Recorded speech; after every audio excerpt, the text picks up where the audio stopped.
Malik's pulse quickened as the patrol car came into view, parked like a predator lying in wait. Simmons was a man known for his cruelty, a cop who thrived on fear. Malik's mind raced, knowing that in this town, crossing paths with a cop like Simmons at night never ended well. He kept his head down, hoping to pass unnoticed, but it was already too late. The officer had spotted him, stepping out of his car with a slow, menacing pace. "Where do you think you're going, boy?" The venom in Simmons' voice was unmistakable. Malik's stomach twisted. This was about to go very wrong, very fast. Simmons wasn't just your average racist, he was something worse. He was obsessed. Keep listening to find out the horrible things he did to Malik, all because he was black, at the wrong place and the wrong time. In the heart of the Deep South, there was a small town where time seemed to have stood still. The past lingered in the thick, humid air, clinging to the present with a relentless grip. The streets were lined with old oak trees. The town's worn-down buildings and faded storefronts whispered secrets of a time when life was even harder for folks like Malik Johnson. In this town, the divide between black and white was a deep, unbridgeable chasm. Tension simmered just beneath the surface, ready to explode. White families lived in neat homes with manicured lawns and polite smiles, but beneath it all they clung to old prejudices, teaching who belonged where and what was expected. On Malik's side of town, life was tougher. Smaller homes, neglected yards, and the constant feeling of being judged were the norm. Cracked streets and uneven sidewalks seemed to buckle under the weight of oppression. Yet, the people found joy in family, music, and community, all while staying alert to the dangers around them. Malik Johnson, just 17 but already wise beyond his years, had learned to navigate this minefield. He was the kind of kid everyone knew, not because he was trouble, but because he had talent. Real talent. When Malik picked up his guitar, it was as if the world fell away. His fingers danced on the strings, pulling out melodies that made even the toughest old men stop and listen. Music was his escape, his sanctuary, but it was more than that. It was his ticket out of this place. Music was in Malik's blood, a gift passed down from his grandfather who played the blues in smoky juke joints back in the day. Malik's father had a knack for music too, but life had other plans for him, pulling him into the grind of factory work, leaving his dreams behind. But Malik was different. He was determined not to let this town swallow him whole. There was a scholarship waiting for Malik, a chance to go to a prestigious music school far away from the suffocating prejudice that was all too common in his town. This scholarship wasn't just an opportunity, it was salvation, a way to leave behind the stifling life that had been laid out for him, like a trap. For Malik, it was a chance to break free from the chains of a world that wanted to keep him down simply because of the color of his skin. But as much as Malik tried to keep his head down, to avoid the trouble that so many others hadn't been able to escape, there was a storm brewing, and it was about to hit with full force. Officer Darren Simmons, a man who embodied everything wrong with this town. He was in his early 40s, but his face was etched with the bitterness of someone who had seen too much and cared too little. Simmons had been a cop in this town for years, long enough to have earned a reputation, a bad one. He was the kind of cop who didn't just uphold the law, he twisted it, bent it to fit his own twisted sense of justice. And if you were black in this town, you had a target on your back from the moment you crossed his path. Simmons wasn't just your average racist, he was something worse. He was obsessed. In his mind, keeping the peace meant keeping people like Malik in their place.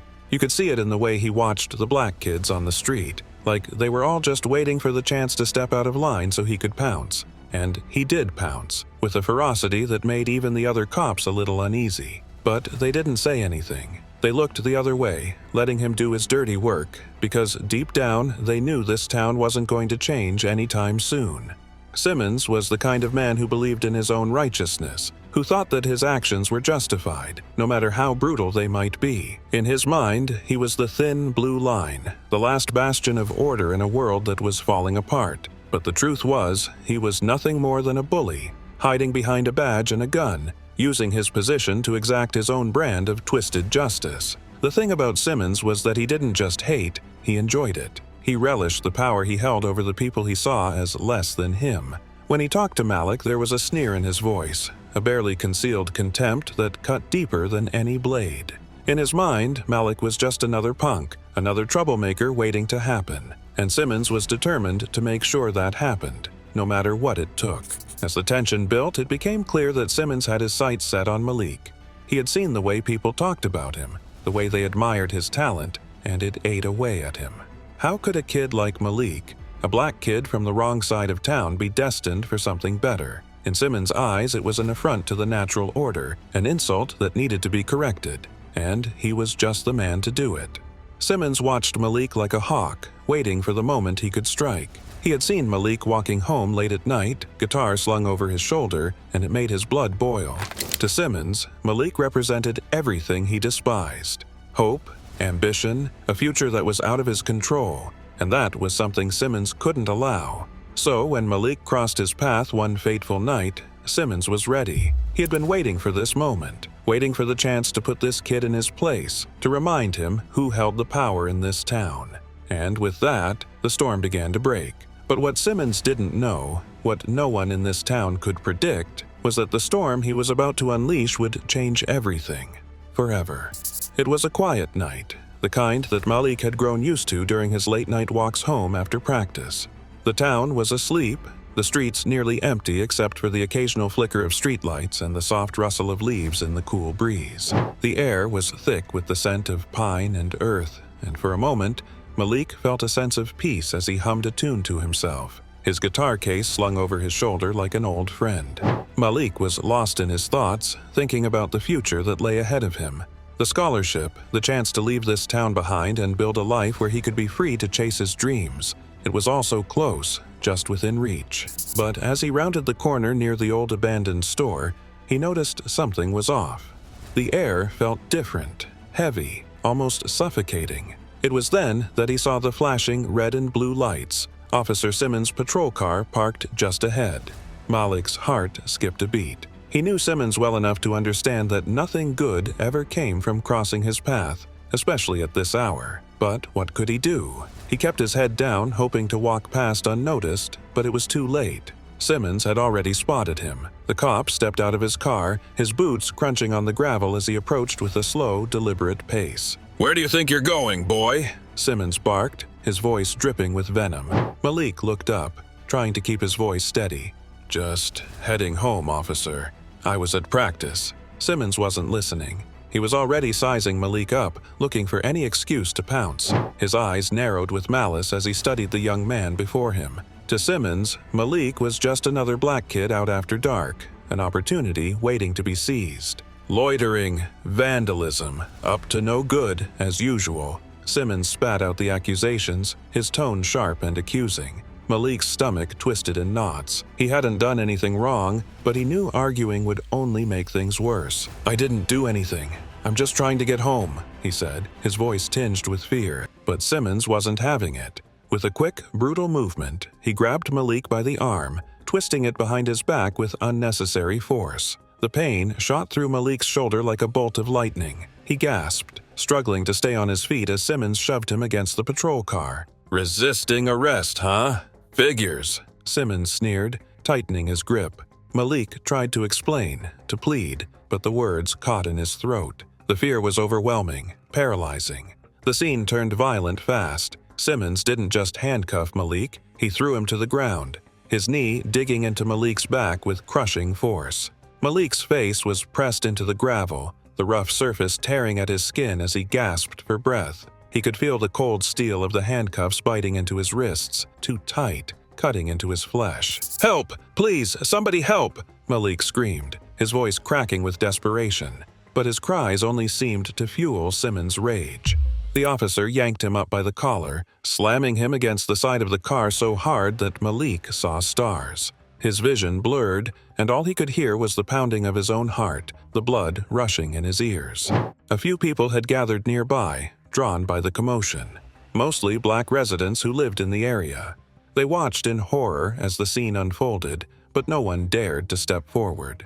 They knew Simmons too well. They knew what could happen if they tried to interfere. So they stood there, helpless, their faces etched with fear and anger, their hands trembling at their sides. Once they reached the station, things only got worse.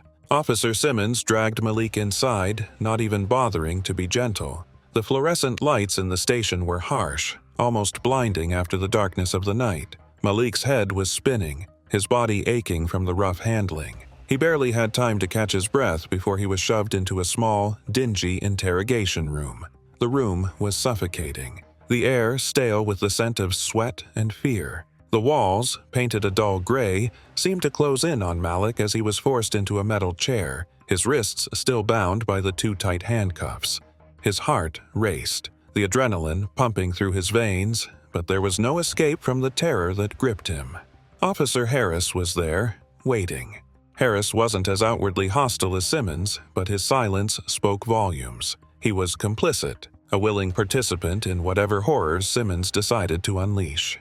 The door slammed shut behind Malik, the sound echoing in the tiny room like a death knell. "Sit down," Simmons ordered, and when Malik didn't move fast enough, Simmons pushed him into the chair. The metal was cold against Malik's skin, adding to the growing sense of dread that wrapped around him like a suffocating blanket. Simmons circled the room like a predator, his eyes never leaving Malik. "You think you can just walk around my town, doing whatever the hell you want? You think you're special?" His voice was low, menacing, dripping with hatred. Malik didn't answer. He couldn't. His throat was dry, his body trembling with fear and pain. But Simmons wasn't looking for answers. He was looking for an excuse, any excuse, to unleash the full force of his fury. The first punch came out of nowhere.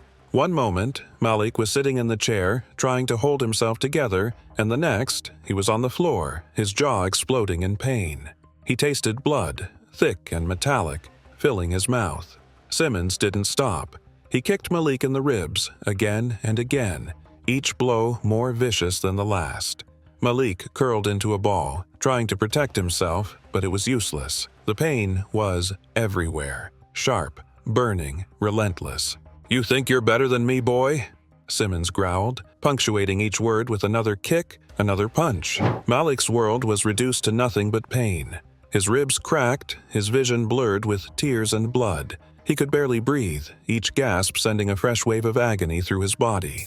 Officer Harris stood by, watching. He didn't lift a finger to stop it. His face was pale, his eyes wide, but he did nothing. Malik could see it in his eyes. Harris was afraid, but not for Malik. He was afraid of Simmons, afraid of what might happen if he crossed him. When Simmons finally stopped, Malik was barely conscious.